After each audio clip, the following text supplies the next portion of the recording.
يا سيدي يا رسول الله.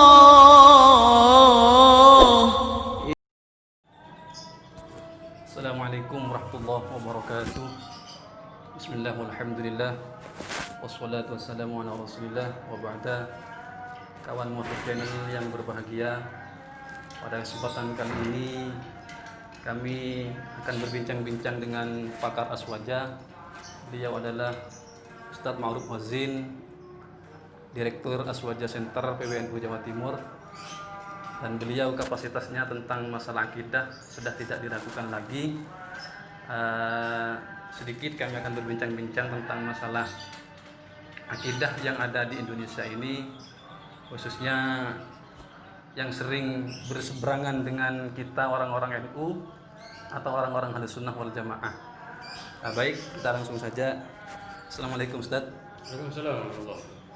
Gimana kabarnya Ustadz? Alhamdulillah. Alhamdulillah.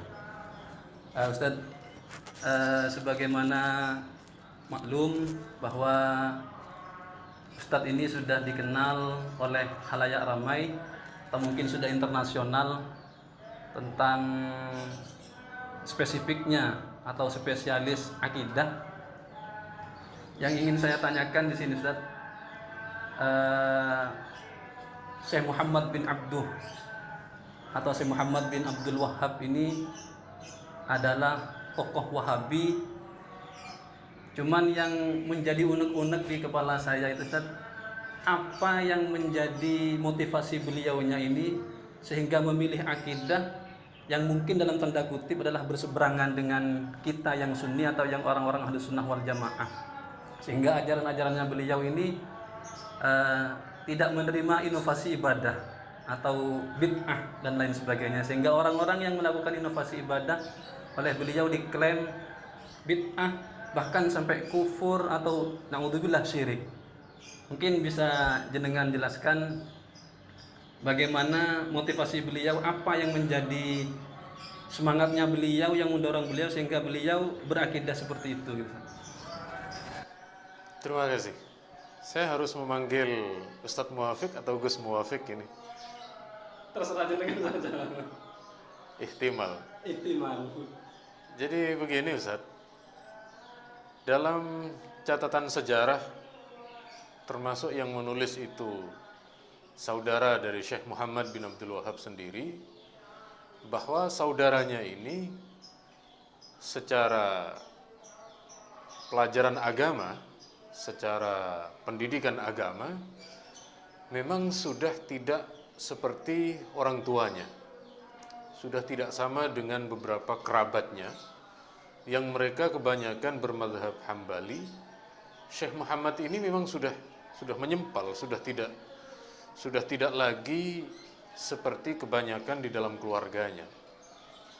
Kemudian setelah lama tumbuh, karena memang sudah tidak satu ril dengan keluarganya, bahkan saat itu di Mekah, saat itu masih bernama Hijaz. Namanya adalah Hijaz, yakni antara kota Mekah, Madinah, Taif. Kemudian beliau menganggap bahwa apa yang telah berlaku di sana itu bagi beliau dianggap sebuah kesyirikan. Jadi saya pernah membaca beberapa literatur namanya Tarikh Najd. Itu menurut beliau, orang-orang di kawasan Najd, di kawasan Riyadh, di kawasan Taif dan lain sebagainya, mereka ini sudah kekuburan itu dianggap sudah ubadul kubur, sudah menyembah kubur kata mereka. Sampai segitunya tadi. Kemudian makam wali itu kan dikenal dengan al-adrihah atau ad-darihah. Itu mereka menyebutnya sebagai abadatul adrihah, penyembah bukan berhala, tetapi kalau kata orang Jawa itu maisan. Jadi menyembah maisan itu.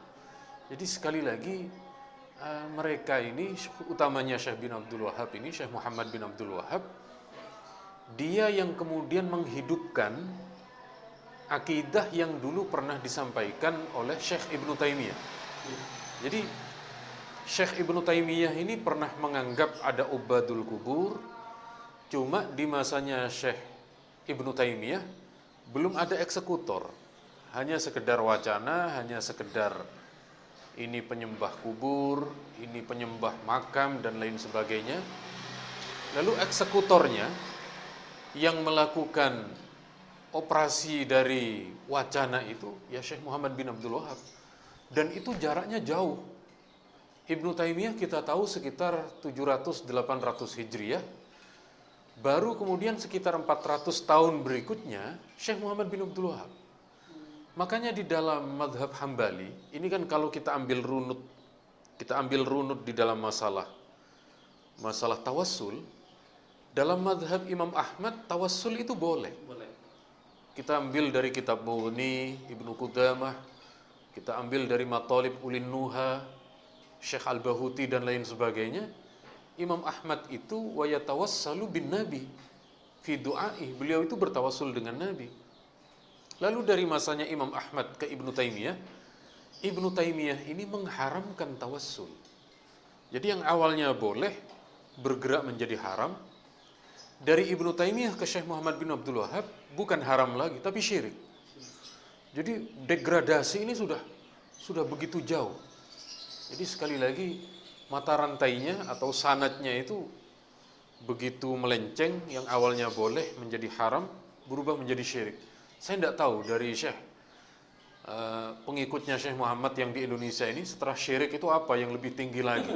Karena saking bergeraknya begitu jauh dari ulama sebelumnya. Berarti kalau seperti itu Syekh Muhammad bin Abdul Wahhab ini adalah salah satu murid dalam tanda kutip yang tidak seia sekata dengan gurunya, dengan panutannya, yakni Imam Ahmad bin Hambal. Betul. Jadi sampai hari ini kan banyak yang mengklaim Arab Saudi itu mazhab resminya itu kan Hambali. Tetapi nyatanya dalam masalah satu konsep tawassul saja sudah melenceng. Sudah betul, sanadnya sudah tidak nyambung. Karena memang tadi itu terputus dari beberapa gurunya.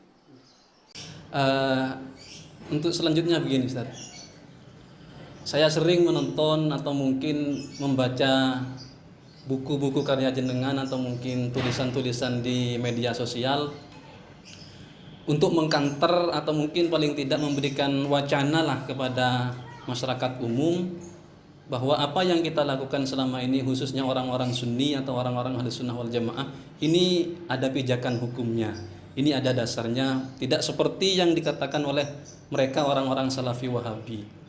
Cuman menjadi pertanyaan kemudian dari itu adalah apa motivasi mereka orang-orang Wahabi, orang-orang Salafi Wahabi, khususnya ustadz-ustadznya itu yang banyak beredar di media sosial, seakan-akan mereka kesannya itu begitu membencinya dengan amaliyah kita, begitu tidak sukanya mereka dengan amaliyah-amaliyah orang-orang Ahlus Sunnah wal Jamaah, sehingga kata jenengan tadi itu dikatakan syirik, dikatakan kafir dan sebagainya. Apa ada lagi nanti selain yang ini yang lebih nyesakkan hati untuk kita dengar gitu Ustaz? Apa yang menjadi motivasi mereka? Bahkan kalau menurut jenengan tadi di kitabnya Syekh atau Imam Ahmad bin Hambal, ini beliau adalah tawassul kepada Nabi. Sedangkan mereka yang khususnya di Indonesia ini mengklaim, bahkan mengkufurkan, mensyirikkan dan sebagainya. Motivasinya itu apa? Kok sangat benci dengan kita, amaliyah-amaliyah kita? Jadi ada yang kemudian para kalangan mereka, para ulama dari kalangan mereka, saya awalnya mungkin hanya di literatur kitab bahwa mereka menghukumi syirik. Suatu ketika 2015 saya umroh Ustaz. Umroh sebelum ke Mekah biasanya ke Madinah dulu. Setelah subuh itu ada halaqah, ada pengajian syekh duduk betul di Masjid Nabawi. Beliau duduk di atas kursi yang besar, lalu banyak yang mencatat. Kalau ibarat kita santri nyasa. Saya langsung mendengar kata syekh itu. Jadi begini kata beliau, Syekh Muhammad bin Abdul Wahhab itu datang ke negeri Arab itu dengan membawa misi sama seperti kerasulan Nabi Muhammad. Ya. Umirtu an uqatilan nas hatta yashhadu an la ilaha illallah wa anna Muhammadur Rasulullah. Kalau dulu di masa Nabi, kafirnya itu jelas-jelas kafir musyrik. Sehingga Nabi diutus untuk memerangi mereka sampai mereka bersyahadat. Saat ini kata beliau, kafirnya umat ini karena mereka bertawassul ke makam-makam wali, bertabarruk ke makam-makam wali. Sehingga Syekh Muhammad bin Abdul Wahhab dan kita ini mengembalikan umat itu bersyahadat lagi. Jadi umat sekarang ini, jadi saya dengar sendiri itu. Saya kira itu cuma ada di konsep kitab. Saya kira itu cuma ada di literatur kitab, seperti beberapa karya anak cucunya Syekh Muhammad bin. Ternyata itu memang difatwakan, ternyata itu memang disampaikan. Coba bayangkan, ini makamnya Rasulullah, di sebelahnya ada pengajian berfatwa, orang yang ke makam Rasulullah bertawassul syirik. Wah ini kalau di Indonesia tidak ada pengajian model. Jadi sekali lagi, pengakuan mereka itu motivasinya mereka ingin mentauhidkan kembali umat dengan misi sebagaimana dulu Rasulullah memerangi orang-orang musyrikin kufar jahiliyah untuk bertauhid. Cuma bedanya sekarang ini kufurnya umat, syiriknya umat itu bukan karena menyembah Allah, bukan. Tetapi dia bertawassul, dia bertabarruk dan lain sebagainya. Jadi yang membuat mereka ini, motivasi pengakuan mereka seperti itu. Tetapi kalau bagi kita ya mereka ini yang kemudian suka mengkafirkan sesama muslim. Apa yang semestinya kita hari ini sudah begitu jauh dalam hal ilmu, kita ini masih keserimpet dengan saudara kita sendiri. Akhirnya lembaga kita tidak maju-maju, pendidikan kita ya tetap. Kenapa? Karena kita sibuk ngurusi ini. Dengan sesama saudara. Betul, tapi gimana lagi wong mereka duluan kok yang. Iya. Nah, itulah. Kenapa yang menjadi pertanyaan saya itu tadi tuh, Ustaz.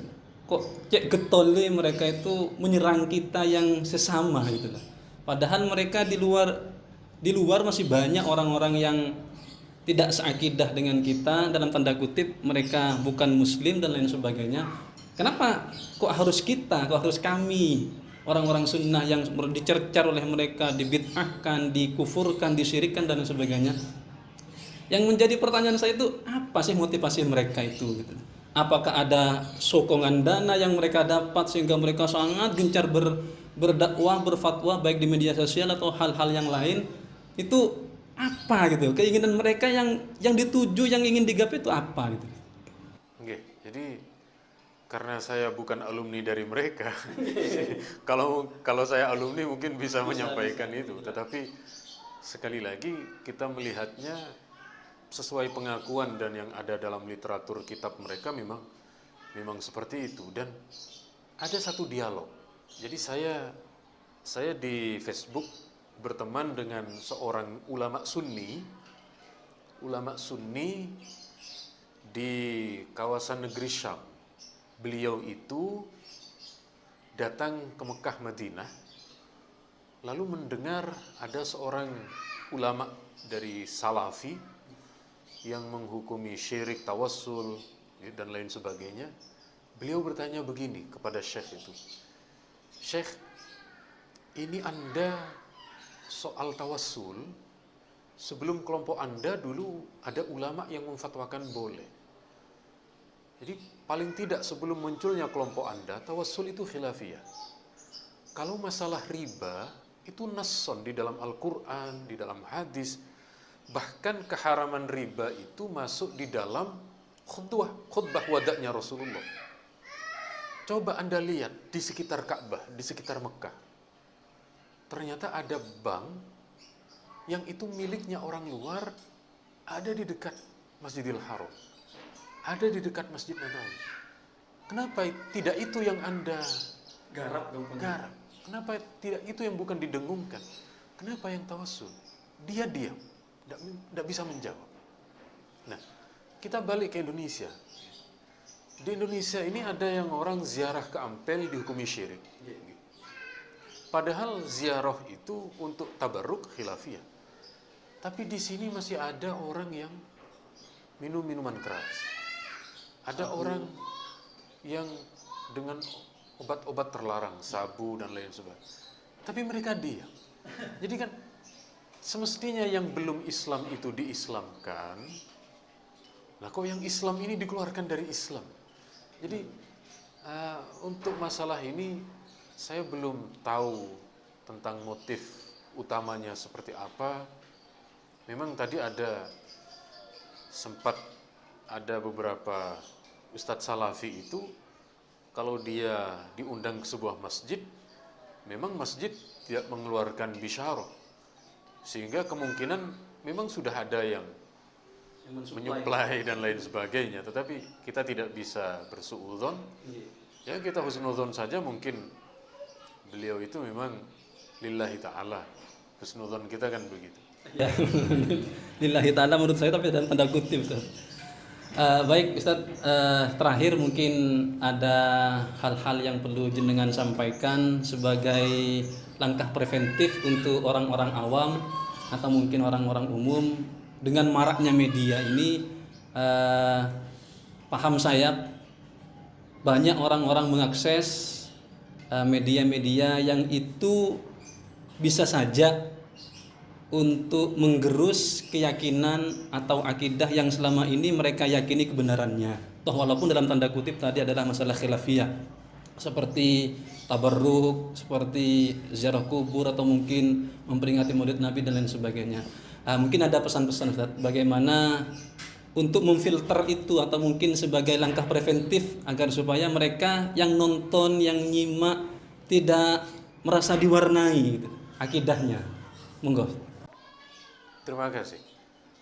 Jadi pada dasarnya selama ini cara berislam kita itu kan ikut-ikutan memang, kecuali yang mondok. Kalau kita yang mondok di Sidogiri, di Lirboyo, di Peloso, itu kan kita diajari dalilnya memang.